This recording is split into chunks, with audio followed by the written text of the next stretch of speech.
I hope you're enjoying your dessert. I'm sorry to bother you. You only have to listen to me.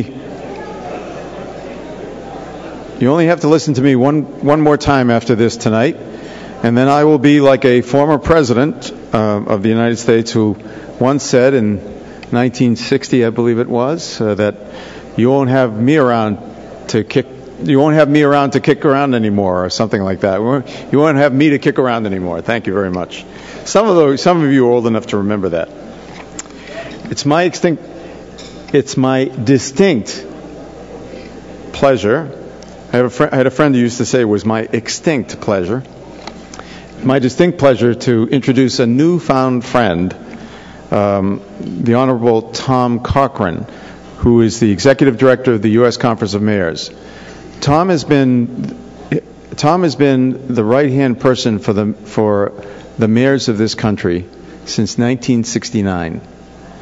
He is a stalwart in promoting the well-being of communities, cities, and towns across the United States for a long time. The mayors of the cities and towns in the United States, they are really the backbone of society, because it's at the local level. As Tip O'Neill once said, all politics are local. Everything happens at the local level. And that's where the rubber really meets the road. And Tom has got a great program with over 850 mayors that have signed the Climate Protection Agreement. And I'm really delighted to introduce him so he can talk about an exciting new partnership between the mayors and the college and university presidents that are signatories to the President's Climate Commitment, that to me represents the most important grassroots effort to move the agenda forward on creating a healthy, just, and sustainable society. And he's going to introduce the mayor of Des Moines, Iowa, Frank Cownie, who is a really outstanding advocate for creating a healthy, just, and sustainable world. So it is my great pleasure to introduce Tom Cochrane.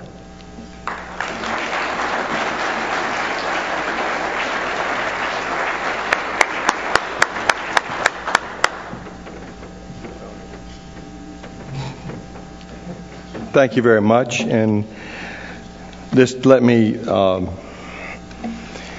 say hello to Mayor Hartwell. I'm in Grand Rapids. Grand Rapids was a founder of my organization in 1932. I wasn't there then, but so we know the great work he's doing, and I'm sorry we missed him today. We're here to talk about a partnership between two kinds of human beings in America.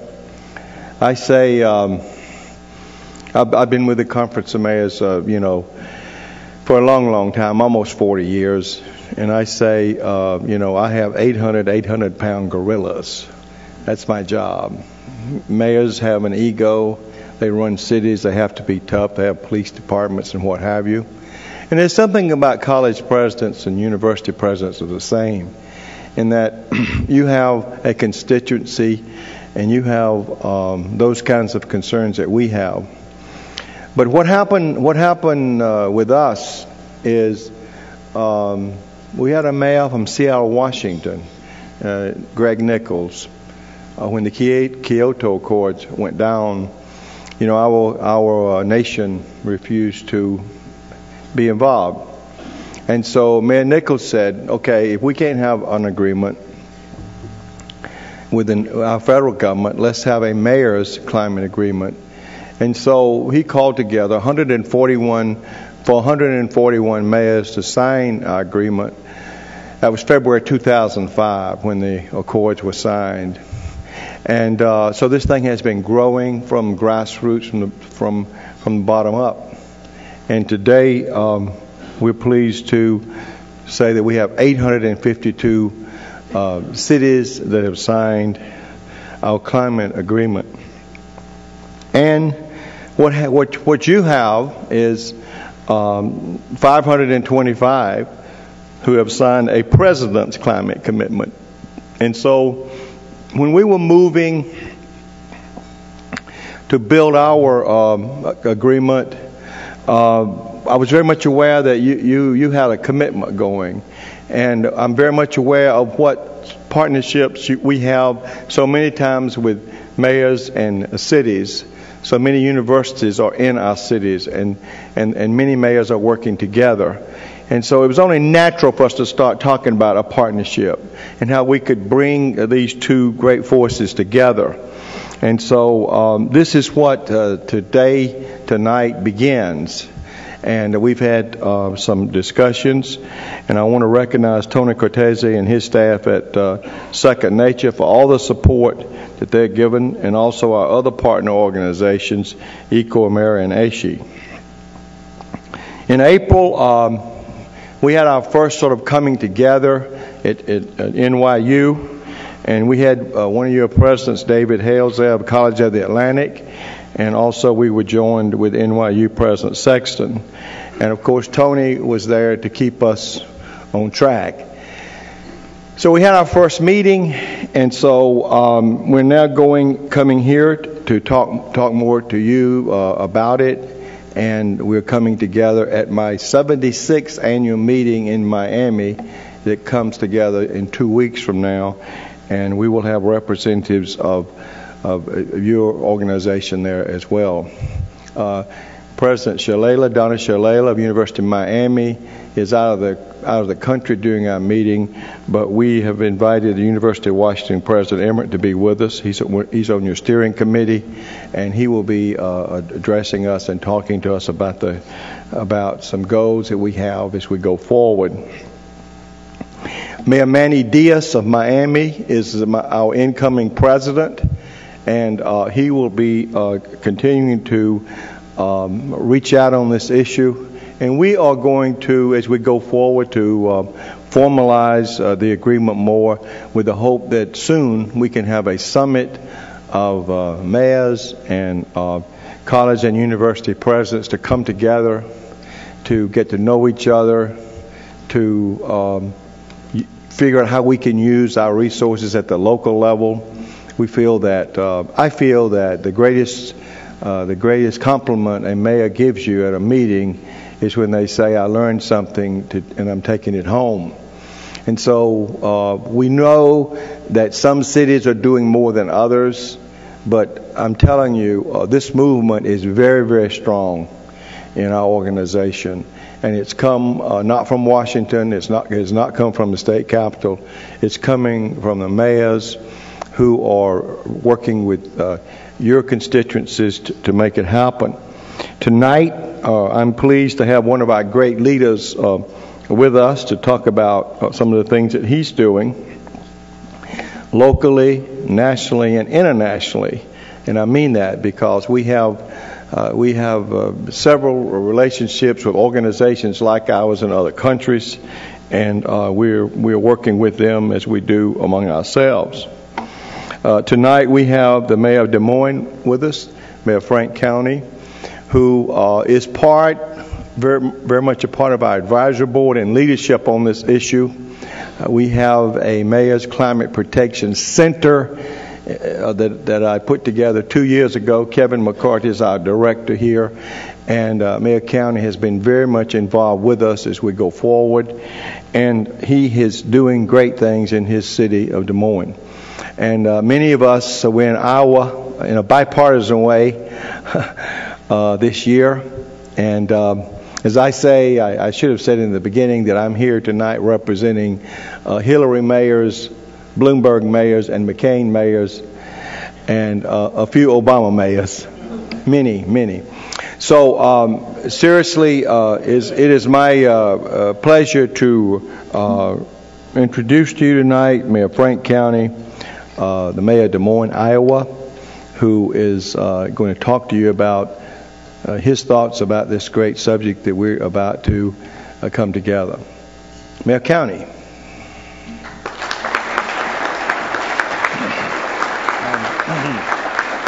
You might want to move. Oh, good. Tom wanted me to mention our 10-point plan. He had one in his hand. I have one in my hand. This is something that we as mayors have come together on, and through the great leadership of our President, Doug Palmer, pulled together with staff that focused us for the last couple of years on where we're going with this organization. And first and foremost, as part of this plan that was developed, was an energy block grant dream that has moved through Congress, and we need to make sure it gets funded. So we are out there still fighting and lobbying and knowing that here's how dollars, and I don't know how many of you are familiar with CDBG, but community development block grants essentially are to entitlement cities direct funding from the federal government. It bypasses state, it bypasses all other levels of government, and is available to cities to spend to meet the needs in their own localities in ways that they think work best. And certainly the needs in Des Moines, Iowa are somewhat different than they are in Boston or Albuquerque or New Orleans, for that matter. But we have fashioned this energy block grant essentially around that CDBG plan, which allows us to get direct funding to work on initiatives that hopefully can make a big difference in environment and energy for the future of this country, and make sure that this country is sustainable for the years and years to come, not only for ourselves, but certainly for our kids and our grandkids and our great-grandkids. And it's sort of like planting a tree. You know, sometimes we lay the seeds to things that we'll never see come to fruition. But certainly it's the vision that we have to do it, to make that first step, that often makes a difference.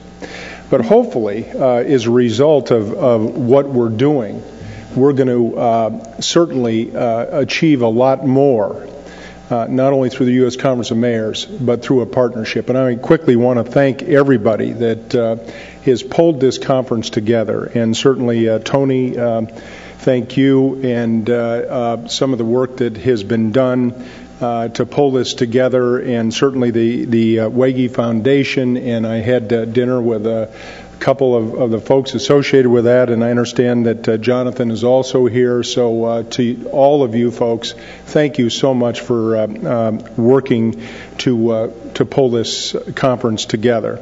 And also let me recognize the steering committee members who have been working to chart a course for your leadership. Your chair, Michael Crow, I understand Michael's not here yet, but hopefully he'll be here tomorrow, and maybe I'll get a chance in the morning to meet him. And to the rest of your leaders and board members and all those of you that have signed on to this initiative. I spent part of the morning before I came here, because I didn't know exactly what I was going to face, speaking with the Drake University President David Maxwell. And David and I work on a number of initiatives in the city of Des Moines, and certainly we're proud for everything they do, everything from the Drake Relays, but certainly getting a team that nobody ever knew existed to the NCAA tournament this year in winning 28 basketball games was a big achievement as well. Now, David won't take full authority nor responsibility for making that happen, but certainly we're proud of what Drake does. But not only that, in partnership with the city, and I see Doug Williams back here from DMAC, and he and I have worked on a number of things together, and we think that partnerships at the city level in the city of Des Moines are very, very important for the future of our city, because we have a certain capacity at the local level, at the government level. But it's people like Doug, and it's people like Dave, and it's people like the University of Iowa professors and presidents that are working with cities and towns all across the state of Iowa, and we see the possibility of what can happen. We use our resources and our knowledge and our stick-to-itiveness to make things happen. But how much further we could go with this whole idea if we have a direct partnership, certainly with the educational, especially higher learning facilities around this country. And we know that some of the partnerships, and I will tell you locally that David and I work on, whether it's the Drake relays or certainly environmental protection, they are stepping out, and David certainly is one of the signatories of this agreement, and he wanted me to tell everybody that he is sorry that he is not here, but they apparently are having a meeting of the Board of Governors, so he felt that he probably should be there and make sure that he keeps his job, I think. But other than that, this is a very important initiative, and he's looking forward to continuing to work on it with you. Tom talked about our agreement and what we have worked on, and certainly all the work of Mayor Nichols. And I want to just reflect on that just for a minute, because I remember when I first became mayor, and it was about 5 years ago, and I appeared at the U.S. Conference of Mayors, and Greg Nichols was there, and a number of other mayors. Now, I got to tell you, not a lot of them. We went into a room at the Conference of Mayors annual meeting, and we decided we'd talk about the environment. Well, then that wasn't that popular of an issue at that moment, and so we're all standing in the room, and I want to say all, there was probably 8 or 10 mayors in the room at that time. And Greg stood up, and Rocky Anderson from Salt Lake City stood up, and Marty Chavez was there from Albuquerque, and a number of other mayors. But again, only a handful. And we said, we got to do something. And certainly Greg stepped out and began and said, we have to meet, as Tom said, the Kyoto Protocol. And the federal government is not stepping up the way they should. State governments are having a lot of meetings, and they have a lot of committees, and they have a lot of things going on, but we're not seeing a lot of them do a lot either. Certainly there's some exceptions to this, and certainly California is making some efforts, and certainly Governor Richardson in New Mexico and some others. And I'll say that our governor has also signed on to the Midwest agreement to meet the Kyoto Protocol of the 80% reduction. But having said that, and I'm going to kind of back up one more step and tell you, I serve as co-chair of the Iowa, what we call Climate Change Advisory Council. And I serve on there as co-chair, and my other counterpart is a Jerry Schnorr from the University of Iowa, and he and I are trying to herd these 25 or 30 different folks around, and it's sort of like herding cats, to start discussing what we're going to do in the state of Iowa to reduce greenhouse gas emissions and pollution, environmental pollution in the state of Iowa. And we are looking at everything.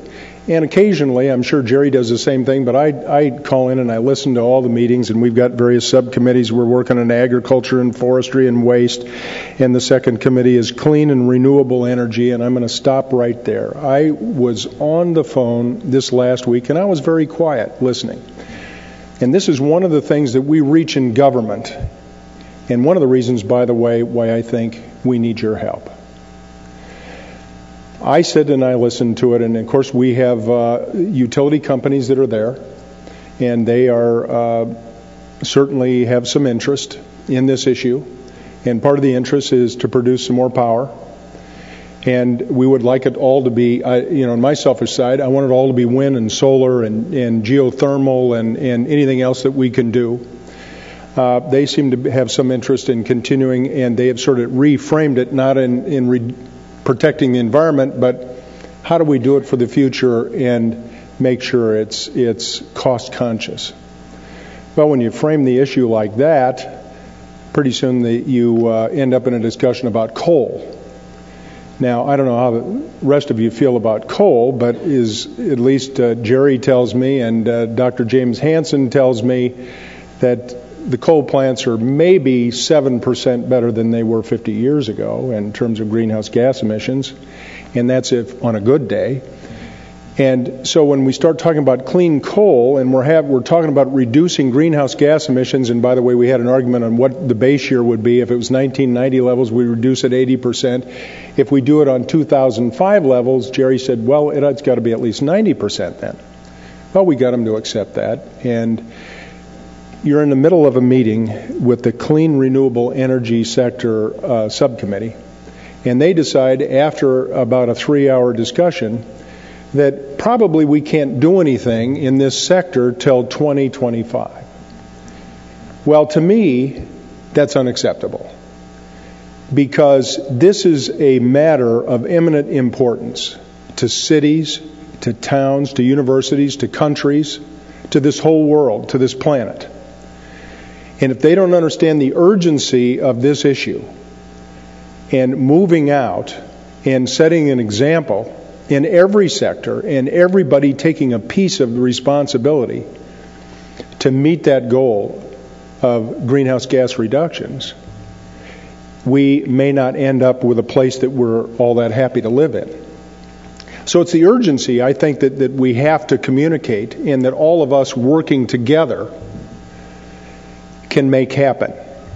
And I believe that we need to drive the interests of environmental protection through education at the higher learning level, and to train teachers, to train young people who seem to have a thirst for these issues, to help cities, to get involved with us, to do the work in the neighborhoods, to do the work in the small towns. And keep in mind, in Iowa, we have less than 3 million people, but we have 942 cities and towns in our state.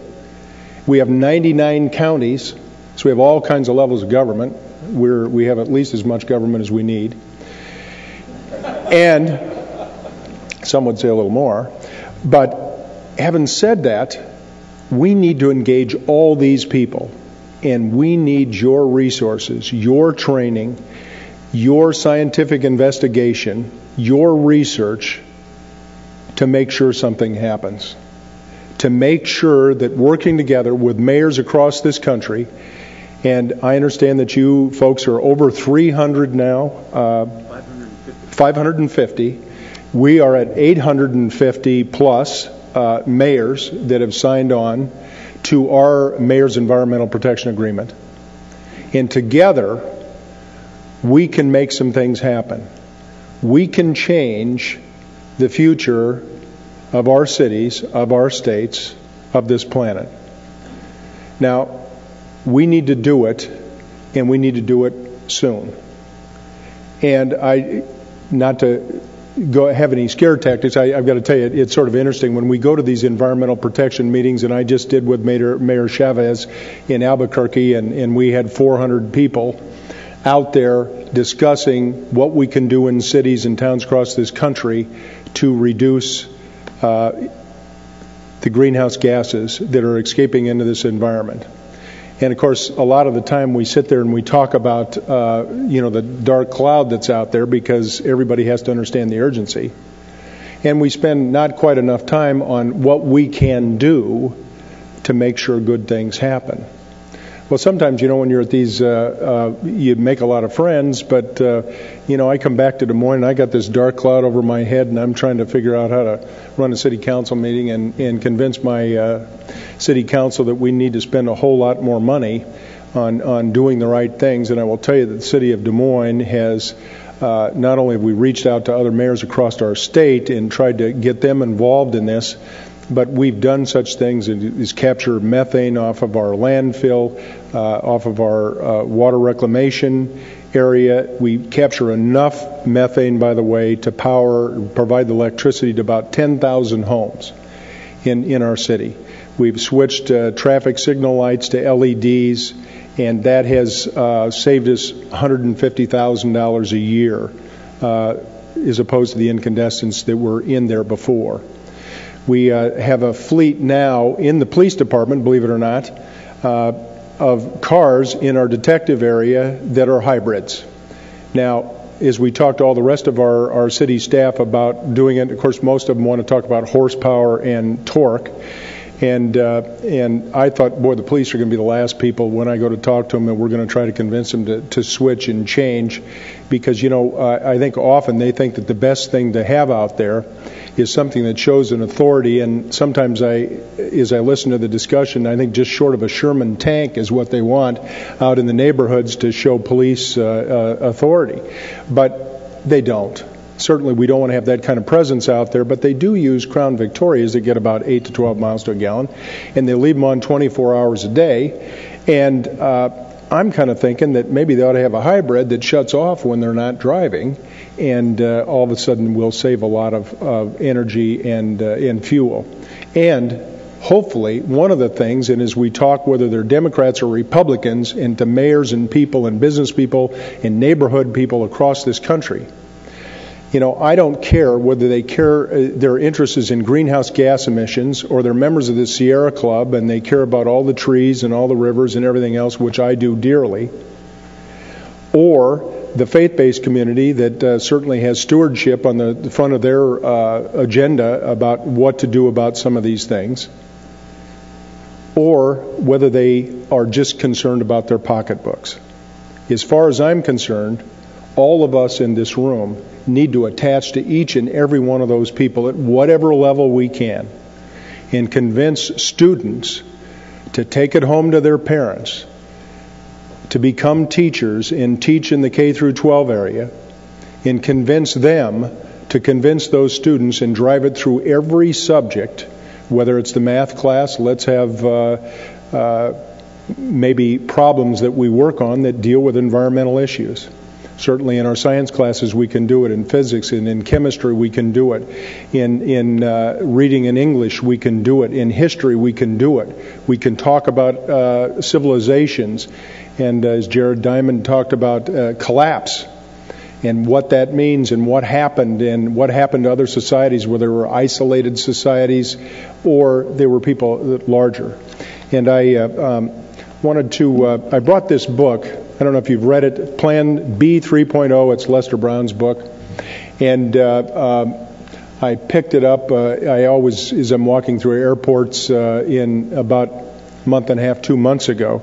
And I think that he points out, Lester does, one of the pieces that was pointed out in Jared Diamond's book, Collapse.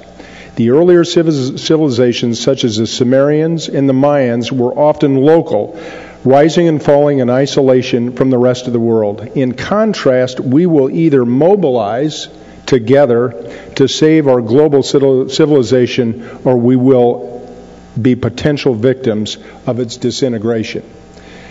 Now, it's sort of a summary of what the book is all about, but that's what we're talking about here.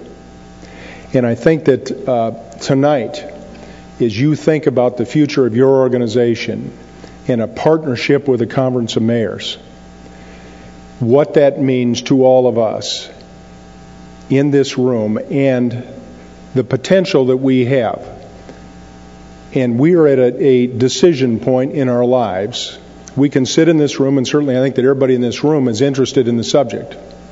But as we get up tonight, we go back to our universities and our colleges and our cities and our towns and our neighborhoods across this country, we can decide that we really learned something at this conference, and we can take some of those ideas home and do something. Or you can go back home and you can say, you know, I got all this information and we really had a good time, and I met some really good guys and good women, and everybody certainly has best of intentions, but you know, it's somebody else's problem. They can take care of it.